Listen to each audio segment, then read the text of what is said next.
Remember that show Lost? I've been rewatching it. It's been a long time. I've basically forgotten every detail of that show. But it's basically when a plane crashes on an island full of mysteries. That's the premise of the show. And this character in one of the early episodes, this is a minor, not really a spoiler, John Locke, he's this mysterious Mr. Clean looking guy, and he pulls out a backgammon set and tells this kid that it's the oldest board game in the world. And I just kind of fell out of my seat thinking like, what?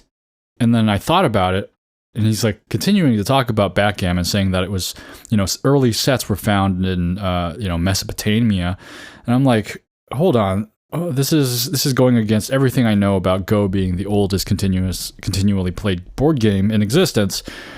And later on, I looked up to clarify, and backgammon is older than Go, but it is a different form of backgammon. So the form of backgammon that kind of goes farther back into history, like the Royal Game of Ur, which is kind of an ancestral game of backgammon, only known by a few very, experts of board games and history today. It's essentially not the same backgammon that we play today. So that's why Go is considered the oldest continually played board game in the same form, essentially. There's basically, obviously there's tiny rule adjustments like Komi and things like that, little variations, but it's very similar and very true to what was played back then and what is played right now. If you compare them, it's pretty much apples to apples. So I'm glad I cleared that up for myself. You're listening to Start Point, the show about Go for Go fans away from the board. And today I want to talk about all the wonderful things that Go teaches you.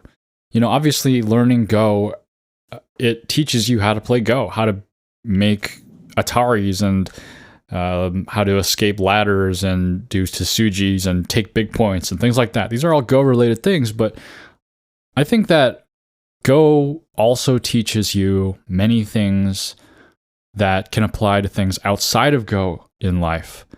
One of those things, I think the first thing that I would think of is that Go teaches you how to learn.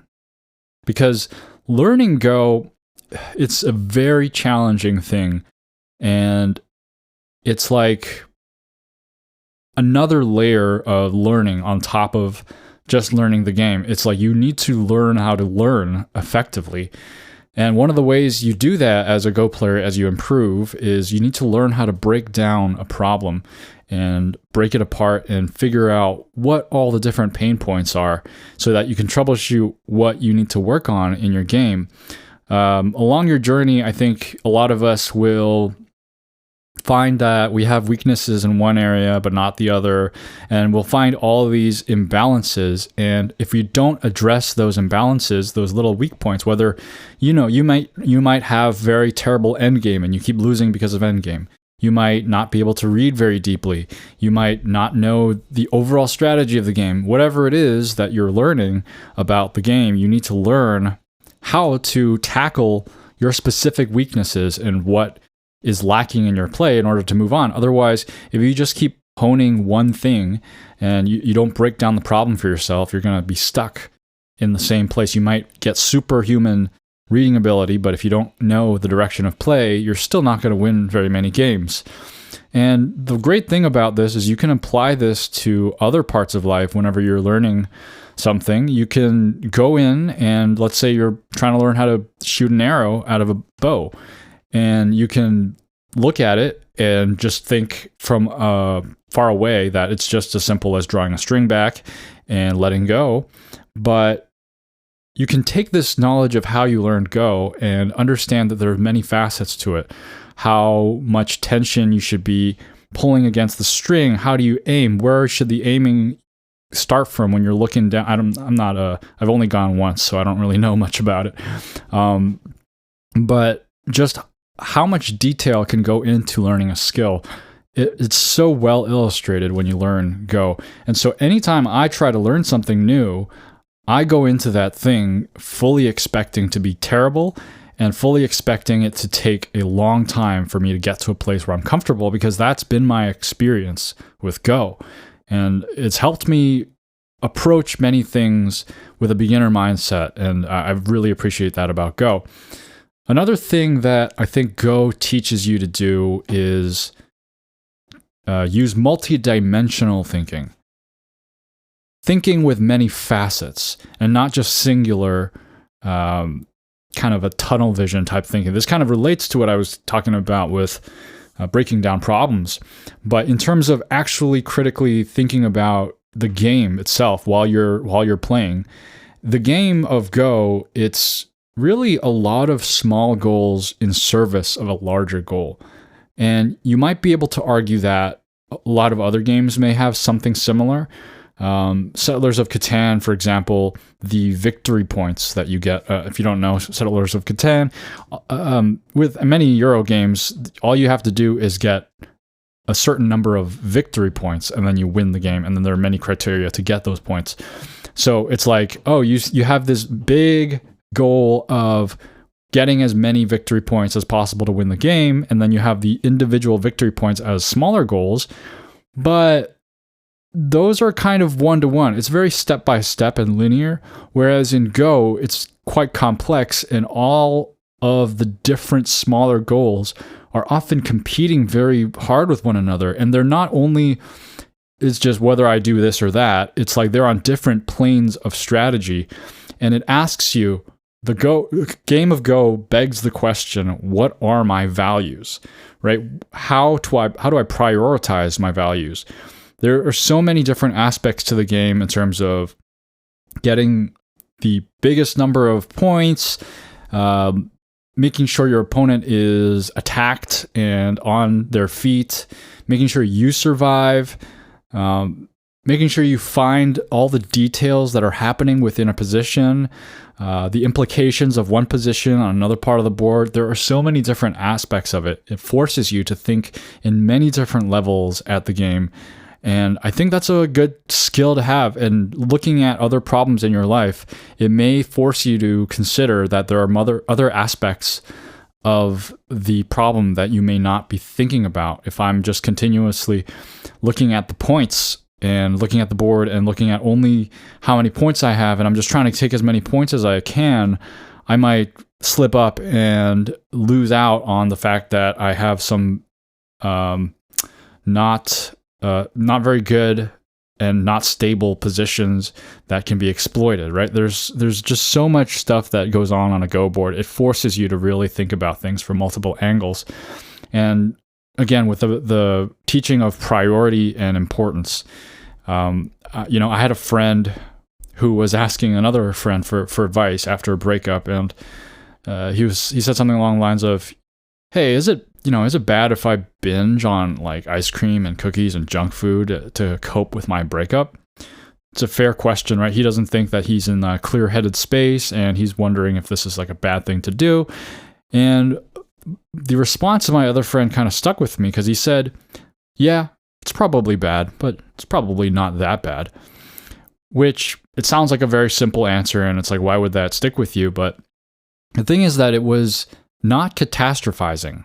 It was like acknowledging that a certain behavior may not be good, it may not be the best way to deal with something, but also acknowledging that it's not the end of the world and not trying to make things so black and white. If you say it's bad, don't do it, that might be a harder way to look at your problem. And so I think in Go, you have to do a lot of that, where you look at a move and you're like, I can't do this because this is a bad move, or I can't, and you're just constantly thinking that throughout the entire game.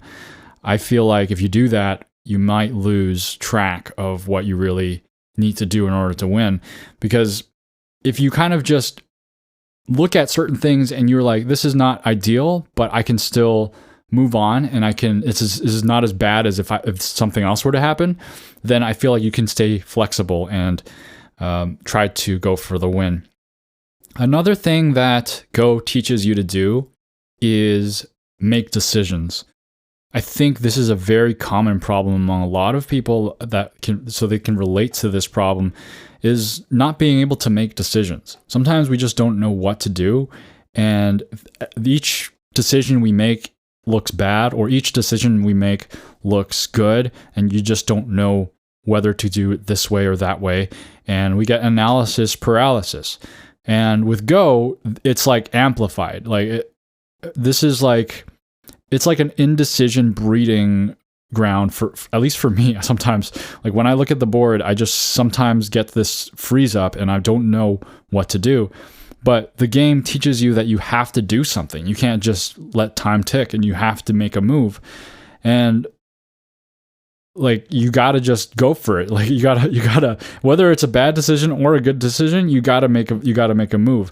And it teaches you that, like, you have to make decisions in life, and that it's okay if you're wrong. It's just an opportunity to learn from it, as long as you make the decision and then learn from it. Because if you don't make any decisions, then how are you going to learn from it, right? A lot of people think that they can't draw. That's something that people think, oh, I can't do that. That's not something in my purview. And then they try to do it, right? What happens? They just take the piece of paper and then they just stare at the blank page for an hour. And they don't draw anything. And so they never improve at drawing. They never get to the point where they can actually draw something with confidence, because they've never put the pen to the paper. So I think that's an incredibly useful skill to have, to just be able to make decisions and be confident in the decisions that you make, and then be willing to learn from the decisions. Another thing that Go teaches you is learning how to trust ourselves and the knowledge that we have within ourselves. You know more than you think, because sometimes whatever comes out of you, it is what you know, and it's not something that is always conscious on the surface. When I play a move, I don't always think about it. I don't always decide to play that move with some kind of logical tree and reasoning. It's just there in my being because of how much Go I've played and what I understand about the game. It's in there. But I can't let that come out if I'm constantly thinking and questioning myself. Sometimes I think of a move instantly, and it looks like a decent move, but I start doubting myself, and I think about other moves. I try to read and I complicate matters in my head, and I play another move. And what happens often is, upon review, that initial move that I thought of was the right one. It's the simple answer, and it was the right thing to do. And I didn't actually find a great reason not to play that move. I just started to doubt myself. And that's why I didn't make the move that I should have made. And so Go can teach you that you have things within you, you have a talent and knowledge in you that you may not be able to recognize before. Another thing that I didn't always agree with is creativity. That Go is a creative game that enables you to be creative. And I think a lot of people take it for granted that Go is a creative game, but I've always felt Go is a very logical game, and both things are true, and that's kind of what's beautiful about it. But for me, I thought, Go isn't a place where you should just do this or that depending on your mood. Go is a place where you should figure out what the best thing to do is. And that sounds like it also has merit, but I think the tricky thing with that is that you sometimes get lost in your own reasoning, and without enabling that creative side, you kind of limit yourself to the amount of thinking that you can do. Thinking about what is going on the board from multiple angles, and being able to force yourself to imagine things that could happen that you couldn't imagine before. It is a skill that is very much rewarded in this game, and actually punished if you don't do it enough. I know many games that I've played where I have honed in on a certain position, and feeling so rigid in my plan and feeling so rigid in my interpretation of what's happening on the board, it punished me when I all of a sudden realized that things were not quite what they seemed. And this group may have been alive, but it actually was dead, and so on and so forth. So you have to look at the game from a unique perspective and try to find out what could possibly happen and try to see many possibilities, kind of like Doctor Strange looking at the different possibilities of the board. If you're going in too much to one possibility, it can really limit the strategies that you employ. So creativity is a very rewarded aspect of the game. Sometimes having a little fun and just trying something new, even though it might not work, it can really open up the options for you. Another big thing that Go does for you, I think, it actually builds character. I talk about humility a lot in this game. Go is a game that just naturally teaches humility in so many aspects. You go into the game just being terrible and not understanding anything. It's impossible to start the journey of Go without having a little bit of humility and being willing to understand that other people might be better than you and will always be better than you for the entire time that you play this game. And that's not an easy thing to accept for a lot of people. And I think that's what turns away a lot of people, is that when I start playing something and I realize that I'm so terrible and other people have so much more experience than me and they know so much more than me, it can be very overwhelming. And you might be like, you know what, I'm not going to, I don't want to feel that way. I don't want to feel like I'm the worst. I don't want to feel like I'm a beginner. And because of that, I don't take up the hobby. So whoever starts on this journey, they needed to have some kind of humility in order to take those first steps. You can walk around all you want thinking you can be the best at everything. But when you look at the game and you actually try to play a game and you start losing, then it really hits you like, oh, okay, I don't know everything. I'm not the best at everything. I'm not some talented genius that can just pick up any game and be the best at it all the time. Problems have many angles in the game of Go, and they're not always the way they appear. So it's like, as you approach the game, you realize how difficult it is, and it really teaches you to be humble. Another thing that it does for you to build character is confidence. I think most of you listening out there who are not, very recent beginners and have been playing for a certain while and can call yourselves like, oh, I'm a Go player. I play Go, right? So those kinds of listeners out there, you have had a moment in your Go career where you realize that you've learned something and you've gained some strength, that you can play a little bit with confidence, and that is what continued your passion for the game. So having this in your pocket, knowing that Go is something that you have achieved for yourself, and having that skill in your pocket it's a good confidence builder. And I think it can apply to other things. When you try to approach other challenging tasks, you realize that, hey, I was able to become a certain skill level in Go. Why wouldn't I be able to do this? And I think that is a good thing to have. And then finally, I talked about this in the last episode. Temperance is also another thing in which Go builds character. It teaches you not to be greedy. Possibly the biggest lesson of Go.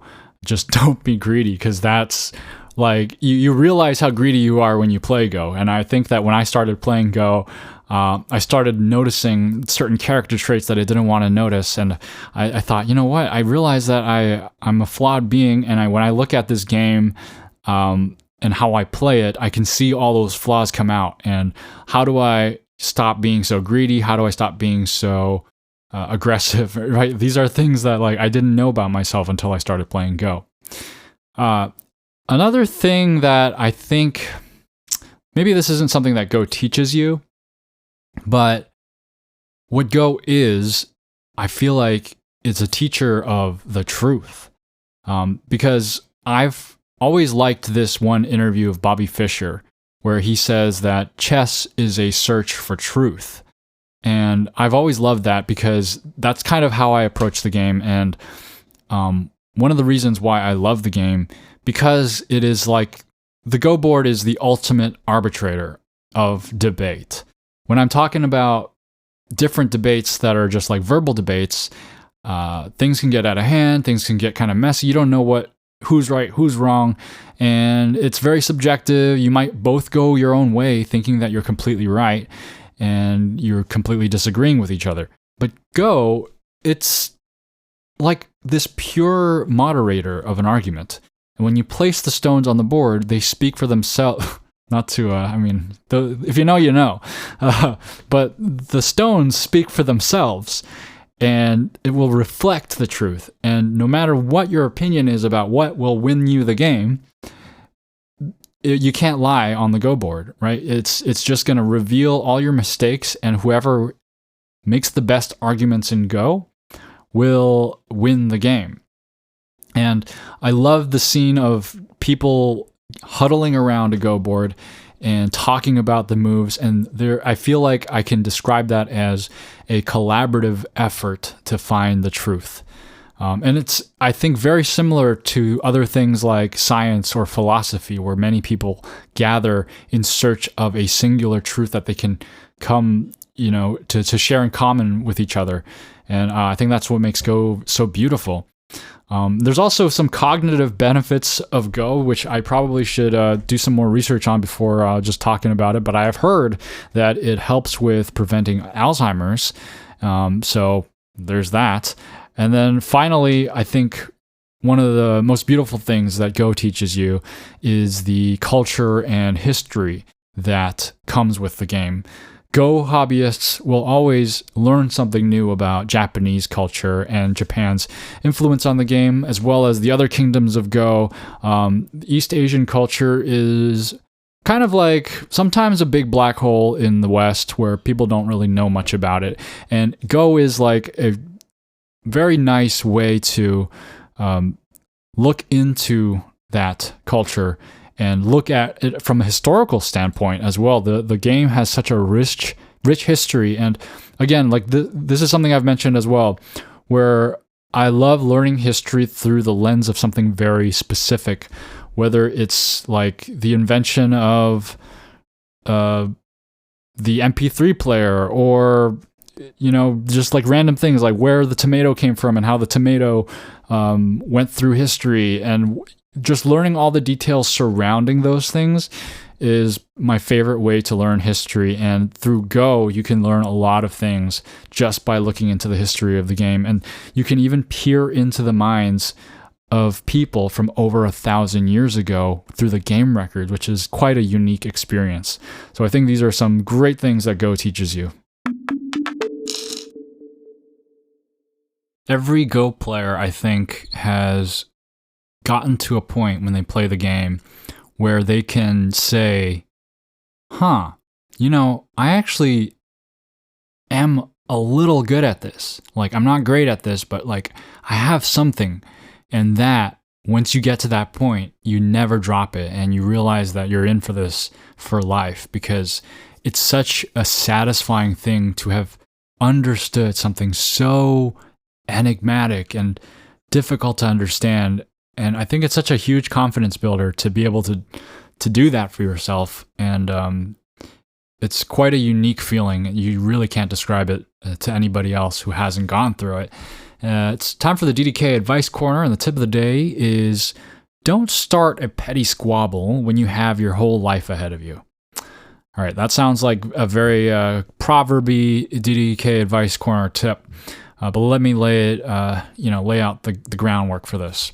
So have you ever been part of a project at work or school, and you have to meet with some people to discuss what you're supposed to do for the project, and you realize that you spent 3 hours with them debating what color paper you should use, or something else trivial like, oh, should we use this phrase or that phrase, and that's all you spent time on in the entire meeting?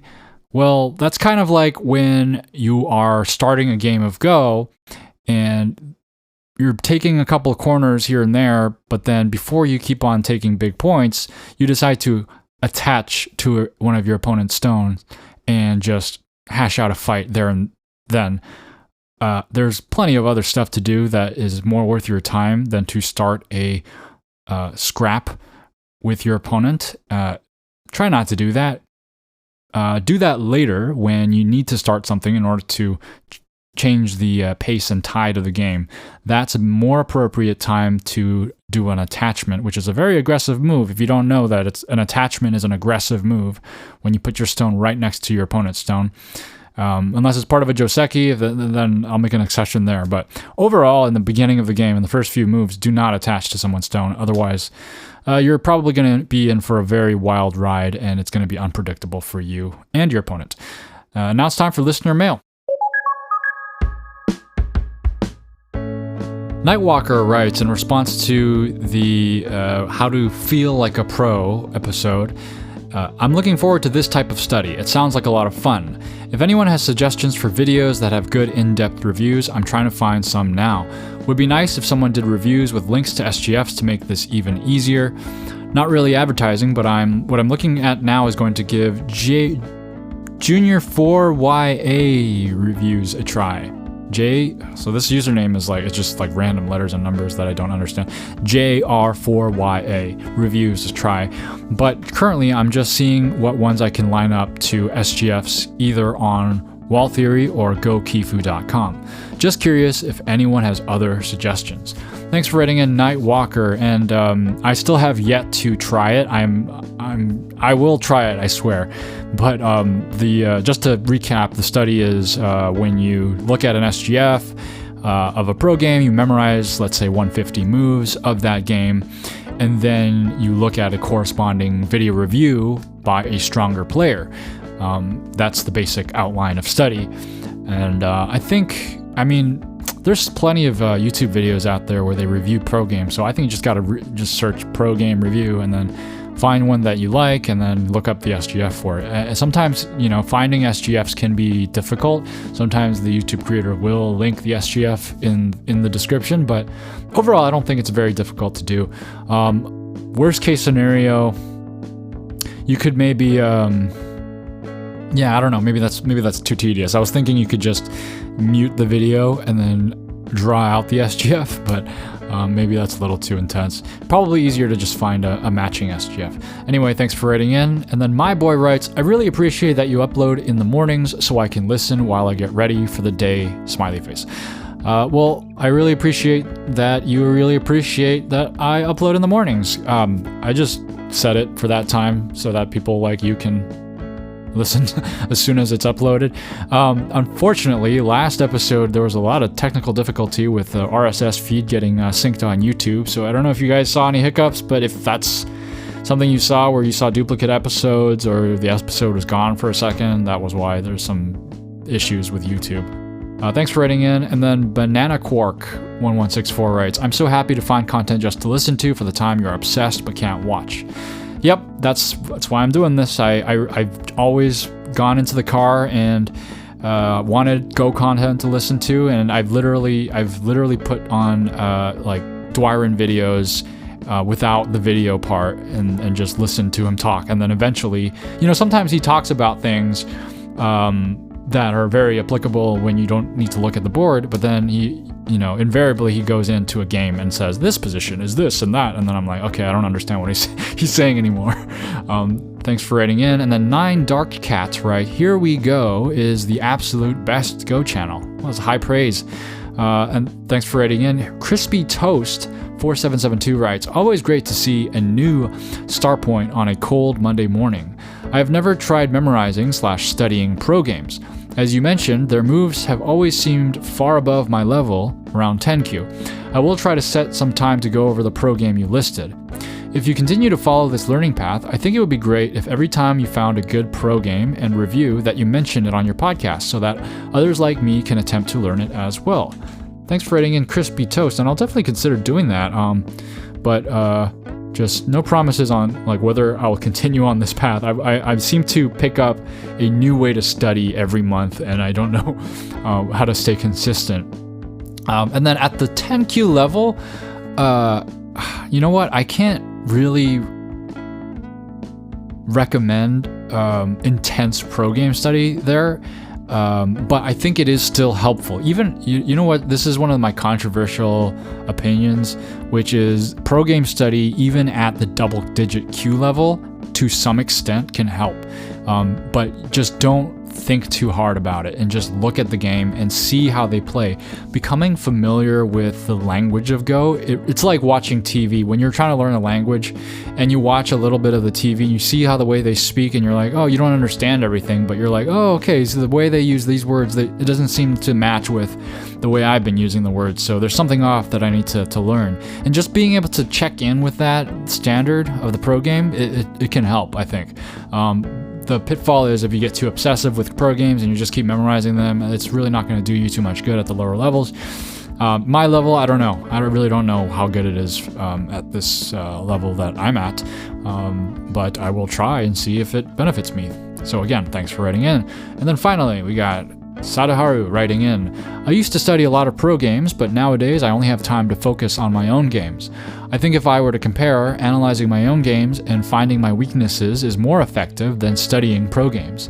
Studying pro games will increase your repertoire of moves, but if you never understand how to use them in your games, they will just remain as theory. I do still like to watch streams of pro games live though. It's like watching a live boxing match. The game can subtly turn to the other side, even though one side is leading a lot. Quite exciting. So one thing I've noticed when I try to watch a pro game is I'm never on time for the beginning, and then there's a lot of catch up to do. I don't know the story, it's harder to follow. And then when I do watch from the beginning, it takes an unbelievably long time. So what I think that they should do is have more fast-paced pro games, because so the pros, they will spend so much time on a single move, and I really don't have that much to say about a single move.